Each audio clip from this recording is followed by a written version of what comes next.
warahmatullahi wabarakatuh. Selamat pagi anak-anak. Iya, nah gimana kabar kalian semua nih? Alhamdulillah, Ibu doakan kalian selalu sehat walafiat dan selalu berada dalam lindungan Allah Subhanahu wa Ta'ala. Amin amin ya robbal alamin. Oke, sebelum mulai pembelajaran, alangkah baiknya ketua kelas untuk memimpin doa sebelum belajar terlebih dahulu. Silakan ketua kelas pimpin doa sebelum belajar. Bismillahirobbil alamin. Nah, terima kasih anak-anak. Oke, sebelum belajar, Ibu mau absen kalian terlebih dahulu ya. Nah, kira-kira di kelas ini siapa nih yang tidak hadir? Alhamdulillah, ternyata hadir semua. Baik, kira-kira kalian ada yang tahu nggak hari ini kita akan membahas atau belajar materi apa? Ya, pintar sekali. Hari ini kita akan membahas materi tentang mencari pokok pikiran dalam sebuah teks, baik teks tulis maupun teks lisan. Kemudian kita juga akan mencari pokok pikiran dalam sebuah video. Nah, sebelum belajar, biar kalian pada semangat semua, enaknya kita nyanyi lagu. Kira-kira lagu apa nih yang enak nih? Ya, hari ini kita akan menyanyikan lagu Pergi Belajar. Yuk kita bersama-sama menyanyikan lagu Pergi Belajar. Nah, oke. Hari ini kan kita akan belajar tentang bagaimana mencari tahu pokok-pokok pikiran dalam sebuah teks tulis maupun dalam sebuah video. Nah, Ibu punya satu video nih, silahkan kalian tonton videonya dan kalian simak baik-baik ya. Karena di dalam video itu banyak sekali informasi-informasi yang dapat kalian tulis. Nah, jadi silahkan kalian tonton videonya terlebih dahulu ya anak-anak. Nah, gimana video tadi? Seru bukan? Nah iya, tentu seru sekali anak-anak. Nah, dalam video tersebut kira-kira menceritakan tentang apa ya? Tentang apa, ada yang bisa jawab? Iya, menceritakan tentang banjir. Bagaimana penyebab-penyebab banjir. Nah, kira-kira apa aja nih? Anak-anak ada yang tahu nggak dari video tersebut? Penyebab terjadinya banjir itu ada apa saja? Yang pertama, ya, pintar sekali. Yang pertama, penyebab terjadinya banjir ini karena curah hujan yang tinggi. Hujan aja terus-menerus. Kemudian yang kedua, penyebab terjadinya banjir apa? Anak-anak ada yang bisa jawab? Iya, pintar sekali. Karena kurangnya resapan atau ruang terbuka hijau. Nah, kemudian yang terakhir, penyebab terjadinya banjir apa nih anak-anak nih? Nah iya, pintar sekali. Penyebab terakhir terjadinya banjir dalam video tersebut itu karena kebiasaan manusia membuang sampah sembarangan. Oleh karena itu, kita sebagai manusia harus menjaga lingkungan tempat tinggal kita. Dengan cara apa? Dengan cara kita membuang sampah harus pada tempatnya. Tidak boleh membuang sampah sembarangan ya anak-anak. Karena jika kita membuang sampah sembarangan, maka yang pertama itu tadi akan menyebabkan banjir dan juga menjadi sarang penyakit anak-anak. Nah, video yang tadi kalian tonton itu silahkan kalian tulis apa saja yang terdapat dalam video tersebut dan kalian dapat menceritakan kembali video yang baru kalian tonton. Silahkan kalian tulis di dalam buku kalian, kemudian silahkan kalian menceritakan kembali di depan kelas. Anak, di sini Ibu mempunyai contoh teks tulisan. Coba deh Ibu minta perwakilan kelas untuk membacakan teks ini. Dan anak-anak yang lain boleh menyimak ya. Mangga silakan Rizal boleh membaca teks ini. Nah iya, terima kasih Rizal telah membacakan, dan anak-anak juga terima kasih telah mendengarkan Rizal membacakan teks ini. Nah coba deh lihat teks ini memiliki berapa paragraf anak-anak? Iya, memiliki 4 paragraf. Nah kira-kira apa nih isi dari paragraf pertama? Anak-anak ada yang bisa jawab nggak? Pokok pembahasan paragraf pertama. Nah iya, betul sekali anak-anak. Paragraf pertama ini menceritakan kucing ini merupakan hewan karnivora. Dan kucing juga hidupnya di darat anak-anak.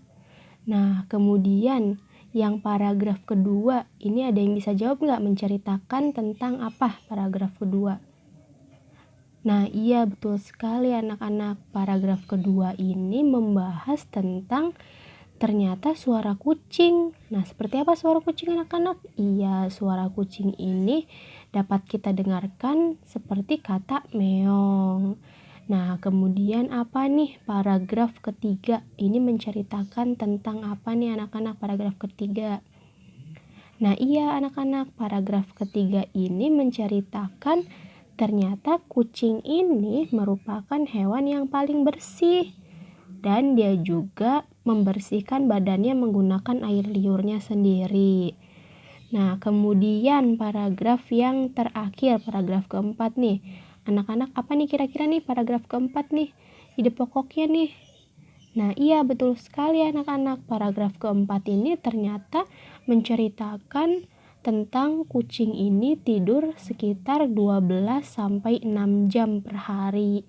Nah, kira-kira seperti itu. Gampang bukan anak-anak cara mencari tahu ide pokok atau pokok pembahasan dari setiap paragraf. Nah, setelah ini ibu akan membagi kalian menjadi beberapa kelompok untuk berdiskusi. Nah, nanti ibu akan memberikan teks paragraf untuk kalian diskusikan dan mencari ide pokok. Nah, anak-anak, Ibu sudah membagi kalian menjadi beberapa kelompok. Kemudian di sini Ibu mempunyai satu teks bacaan dan Ibu akan membagikan teks ini kepada kalian semua.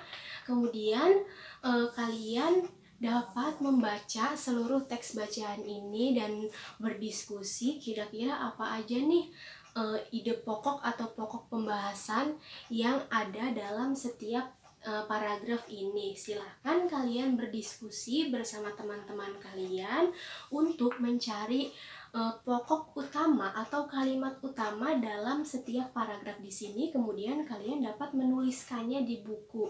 Setelah kalian berdiskusi dan menuliskan setiap pokok pembahasan atau kalimat utama dalam teks ini, nah maka kalian dapat mempresentasikannya di depan kelas. Ibu beri waktu 30 menit ya anak-anak.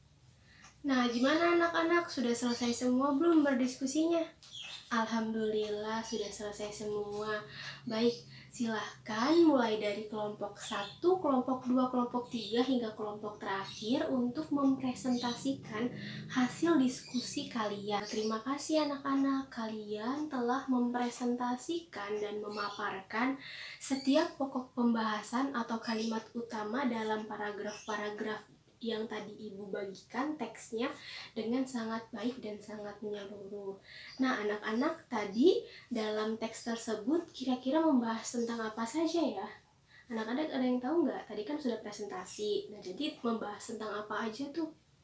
Yang pertama, ia membahas tentang batik. Nah, batik ini merupakan kain khas Indonesia, di mana setiap kain batik ini memiliki warna dan corak yang berbeda-beda. Dari warna dan corak-corak itu juga memiliki arti yang berbeda-beda. Kemudian, dari paragraf tersebut ada apa lagi nih? Ada jenis-jenis batik. Nah, jenis-jenis batik itu ada apa saja anak-anak? Yang pertama ada batik tulis, kemudian yang kedua ada batik cap, dan yang terakhir ada batik sablon. Nah, di situ juga ada cara-caranya, cara-cara membuat batik celup. Nah, itu kira-kira gimana nih cara-cara membuat batik tulis? Alat dan bahannya apa aja anak-anak? Alat dan bahannya ini ada kain, ada lilin, ada pewarna, pensil, kemudian apalagi ada canting dan wajan. Nah, cara-caranya juga banyak ya anak-anak. Yang pertama, caranya seperti apa aja? Iya, caranya kita harus membuat pola terlebih dahulu menggunakan lilin. Kemudian setelah membuat pola, nah kita timpa pola tersebut menggunakan canting yang sudah diberi pewarna. Setelah itu kainnya dapat direbus, dapat dimasukkan ke dalam air untuk kemudian setelah itu dijemur, maka jadilah kain batik. Nah, seperti itu anak-anak. Gimana? Gampang kan cara mencari tahu kalimat utama atau gagasan utama yang terdapat dalam setiap paragraf. Nah, anak-anak, kita sudah berada di penghujung pembelajaran. Dari materi hari ini, kira-kira ada yang ingin ditanyakan nggak? Alhamdulillah, ternyata kalian semua paham. Nah, jadi cara mencari tahu gagasan utama atau kalimat utama dalam sebuah paragraf itu, pertama, kalian harus membaca keseluruhannya terlebih dahulu paragraf tersebut. Kalian harus membaca semua paragrafnya. Setelah itu baru kalian tentukan paragraf tersebut membahas tentang apa, atau kalimat utama dalam paragraf tersebut itu tentang apa. Nah, oke anak-anak, jika tidak ada yang ingin ditanyakan, maka Ibu akhiri pertemuan kali ini, dan jangan lupa kalian kerjakan tugas kalian, dan setelah itu kalian dapat mengumpulkan tugas kalian ke Ibu. Terakhir, sebelum pembelajaran hari ini ditutup, Ibu minta ketua kelas untuk membacakan memimpin doa setelah belajar terlebih dahulu. Alhamdulillah, terima kasih. Ibu harap pembelajaran hari ini dapat bermanfaat untuk kalian semua, dan akhir kata, Ibu maaf apabila ada kata yang kurang berkenan di hati kalian. Terakhir, wabillahi taufiq wal hidayah. Wassalamualaikum warahmatullahi wabarakatuh.